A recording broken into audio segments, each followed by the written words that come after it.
Welcome back to Revolutionary Living with another pregnancy week update. If you can't tell by the puffy face, we are at the end of this pregnancy, okay?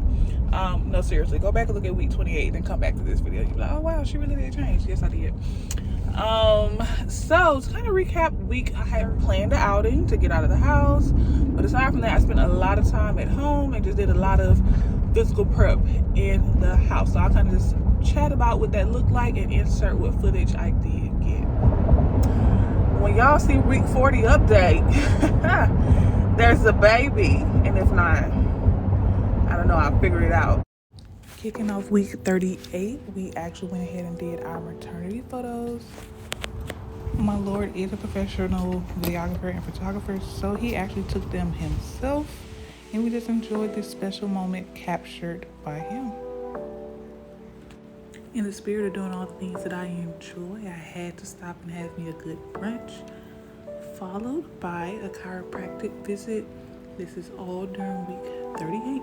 Next up, we have the African style dance class.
As you can see, this class was big energy, and after I left this class and did not go into labor, I had accepted I might just go to or past 40 weeks.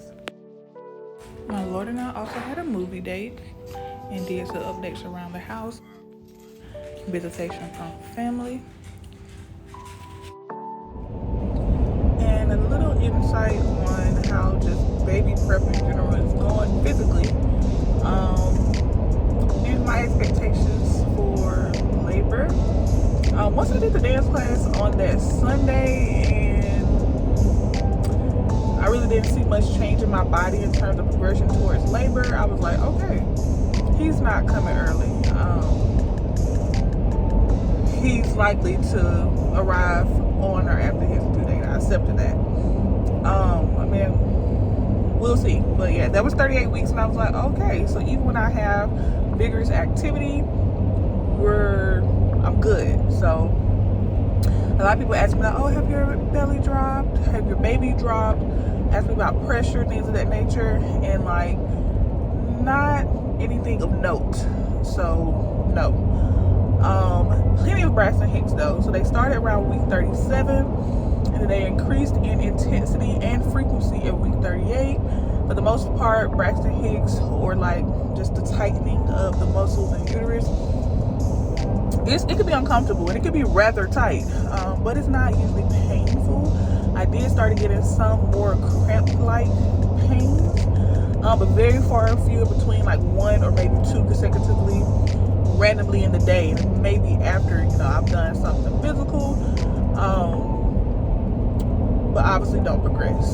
So a little practice going on there, but nothing that is like, okay, any day now. No. Things that I am doing is stuff that I've been doing. So if you watch from the beginning, you know that I do drink Nora tea, which includes red raspberry and other herbs. I have backed off of the Nora tea and replaced it with the herbal tincture. Way simpler. I mean, it's 1/4 of a teaspoon 2 to 3 times a day, and I just kind of put in a little bit of juice because 1/4 of a teaspoon isn't enough to like take a shot, you know what I'm saying? So I just put in like pineapple juice, apple juice, whatever, to drink it.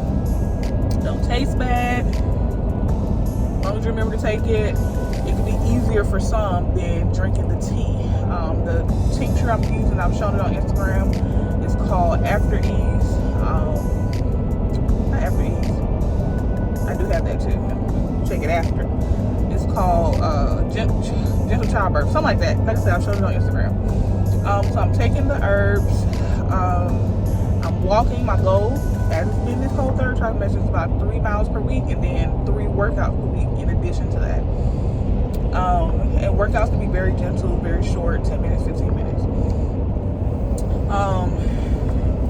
And for the most part, I have hit that goal. Week 38, I think I did 2 miles, like miles that I calculated and counted, like I'm out to walk. But obviously I did walking in addition to like those ones where I went out to walk. Getting over 3,000 steps a day, that kind of thing. I have started doing the mile circuit regularly, so I've done it maybe like every other day. At week 38, if you don't know what that is, definitely just look up a video. But it helps essentially get your baby in a better position, optimal position for childbirth. So sometimes that's what's holding up the progression of your labor, simply the position of the baby, so that the right hormones and such can be triggered, and dilation can be triggered based on where the baby is sitting. So I do the mile circuit. It's like 3 positions that you do, 30 minutes each. Is a 90-minute circuit. It's not vigorous, but it's not necessarily easy either. I know, like for me, one requires me to be on my knees the entire 30 minutes, and I did not know your knees can go to sleep, okay? Your kneecaps. But baby, my knees be asleep. Things like that. And then I also have done the labor activation video. If you know it's like 7 minutes on YouTube, a couple times this week as well. Not much change. I have started doing, I don't know if I mentioned this last week, but I think I was doing it week 37. But Evening Primrose, I have started doing as an insert. And I definitely can tell the difference on the days when I have it and don't have it. Yeah, I can tell. So I definitely will continue that and utilize it again in the future. It does seem to me that it helps with cervical ripening, and in theory, dilation and releasing the mucus plug, things of that nature. All of the natural things that is suggested. Of course, you can integrate that. So there's really not much that I'm not doing. I'm not doing castor oil or like a midwife screw, at least not at this point. That's like a last ditch effort. I'm going on 42 weeks type thing, and that's under medical guidance. I am not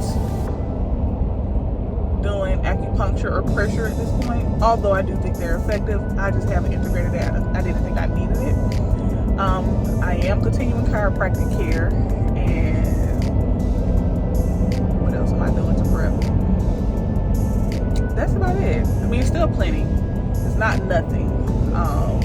Hydrating, making sure I get fruits and vegetables into my diet, making sure I have fiber, making sure you're eliminating waste. Like, sounds crazy to talk about, but moms used to make sure your bowels are moving. We know that constipation is a pregnancy side effect or whatever. You can't have those obstructions towards the end of pregnancy. Intestines and uterus, very close. And you need your baby to be in proper position for easier labor. So make sure that you have a diet that helps assist with elimination. You got to go on like a special diet, but for me, it just involves adding more things to my diet, making sure I'm eating more fruit, more vegetables, hydrating, especially if you're planning a birth with low interventions, including not having the IV the whole time. Then you need need to hydrate, not just in labor, but leading up to it. But yeah, I could definitely tell my body's getting ready, it's getting closer, and yet I still feel like I have time. Like, I still feel like I'm going to get through all of the events that I planned. If not, it's perfectly fine. I'm perfectly happy with canceling them in the case of birth. But yeah, I am such an advocate on doing something, not for labor induction. That's what I think is a huge misconception. It's not for labor induction. When labor is naturally induced by the release of a plethora of hormones that we cannot necessarily trigger by ourselves. This has to do with us, the baby, and a few things that even scientists don't understand. Position of baby, things of that nature. Once it is induced naturally and labor does start, all things I am doing is designed to make the process, Lord's will, smoother, simpler, faster, more effective, but not necessarily come any faster. I'm telling you, the amount of stuff that I'm doing and how active, I mean, I'm not like a trainer, an athlete or anything like that, but I'm definitely not I forgot the word. I'm doing stuff though. And for that level of activity that I have, the style of diet I have, and I'm not in labor, I've accepted we don't control this. I think it's more coincidence than anything when people do stuff and it triggers labor. More than often, their body's already ready, and they help give it that push over that line. Same thing that happens with medical inductions. You're supposed to get a Bishop score to see how likely it is your body will progress towards labor. If your Bishop score is low, you probably will have a failed induction. If you don't know what that is, look it up. So likewise at home, if your body is not ready for that induction, it's not going to respond. And that's where I'm at. I'm doing all the things to smooth labor, not induce labor. And I do think it's doing something, but I guess I'll give you all that story a little later. And we have made it to week 39 and to a fitness class. I chose to do cycling. I actually signed up for Aquafit as well, which was canceled, but here we are, cycling class with some of my gals. We end up riding a whole 20 miles this class, y'all. You know, they probably have us do some kind of stretch.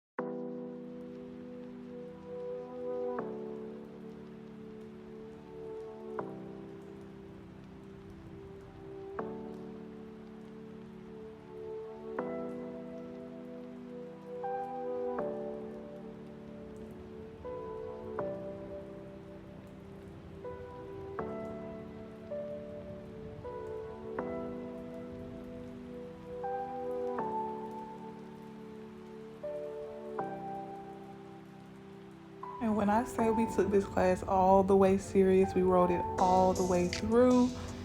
Did not expect for it to be, I don't know, as hardcore as it was, but we did it. Really sweet, okay? You see those numbers at the bottom. We're right at that 20-mile mark. We all did it. Lastly, I finished up the week, halfway through the week, getting my hair done. And lo and behold, it's what I needed, because next day, it was baby time, and mama was ready. And